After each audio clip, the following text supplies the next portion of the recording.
Hello ladies and gentlemen, and welcome back to Carburetor, the different car vlog where we speak about car electronic, chip tuning, DPF, AdBlue, EGR and other interesting topics. The topic for today is Autotuner flusher and the things that nobody is talking about. Today you will understand all the positives and all the negatives of this tool. It will be quite interesting, so grab a cup of coffee and let's start. Before we continue, let me tell you the following. This Autotuner flusher was paid at full price. It was bought with my own money, and if you think that Autotuner team give me something, you're totally wrong, because they are not. Something more. I was their nightmare with my emails to them. Often I asked them for a discount and partnership without any effect. Their answer was no, no, no. I have to admit that after every of their no, I was feeling super bad and angry, but to be honest, now I think that I understand them. Later you'll know why. Let me start with the positives. See this box. Now tell me, which tool comes with sunglasses, pen, lanyard and some other goodies? The answer is only Autotuner. There is no other flusher that comes with such accessories. The second positive is, in this case, and all the pieces inside. All well put together and good quality. Third positive is the installation. It is super easy and friendly and mega easy.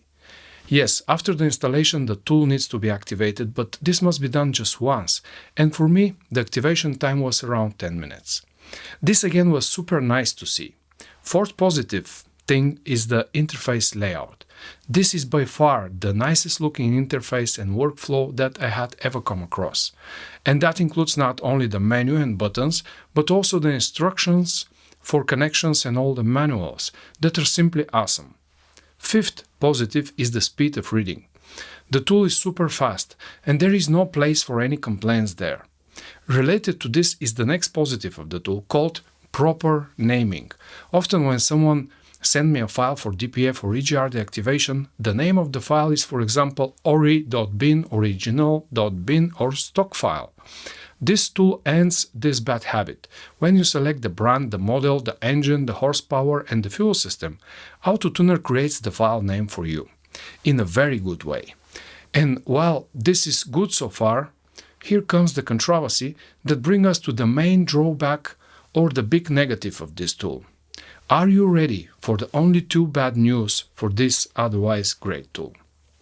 The nicely named file is what we usually call a bad read file or partial read. For many things this read is enough, but for others like DPF deactivation in EDC16 Mercedes, Opel and Hyundai, this file is not enough.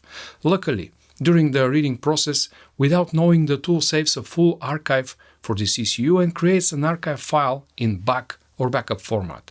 This way later, if a recovery is needed, you have this option. Inside this zip folder you have all files, and inside the flash file is full. The only problem is that in almost any other tools you have the option to read and write the processor, EEPROM and flash memory. Here, however, you have only one read button and unfortunately only one write button. And this write button is to use again this bad and not full read file, which is not a good practice. If you unzip the content from the archive, you can have the full read, but after that the writing process is super tedious activity. There is no way to press write flash in full. Actually, if you want to do that, there is a way, but again, it is not the greatest and it's not the easiest, but maybe it is the safest way. To do that, you have to use the Autotuner website link, which by the way is in the description of the video down below. You have to have a working account with the tool activated. On the website link, you have two buttons. The first button is extract. When you need to extract the flash or EEPROM file, first select the archive, then choose the desired file and then press extract. Now you have the extracted file. If you modify this full read file and if you want to write it back, you have to do the following. On the same page you have to press update button. Then select the original archive and down you have to choose the modified component, in this case the flash file. Here you choose the modified file and then you have to press the small square that says update checksum and then press the lower update button. The zipped file will be downloaded. This is the file that has to be written. This is the only way to write the full flash file. When you use this option for the first time, it will be a real pain for you, but actually after 2-3 reads will be a second nature to you. By the way, this procedure is only for Bosch MED17 and EDC17 computers. The other drawback is that still on this tool there is no support for Denso computers on Toyota, for example. Also, many old computers like Bosch PSG16 are also not supported. For me, this is not so important because I do around 2 Toyotas for a year, so it's not big of a deal for me, but it has to be mentioned.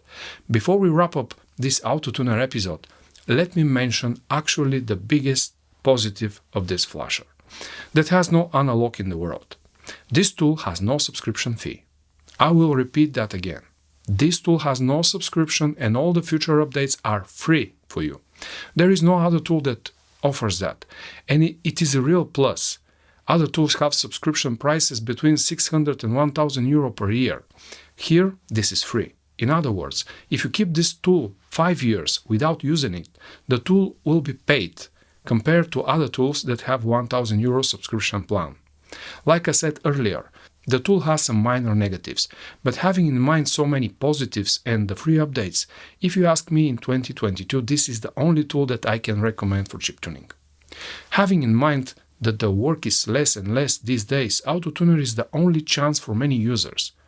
I hope that this episode was helpful for you.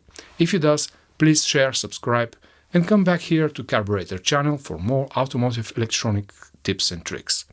Also, to be able to continue to produce those videos, please support me and my team with a coffee or two at buymeacoffee.com/carburetor or become our supporter at patreon.com/carburetor. From me, Nico, peace, and I'll see you in the next episode.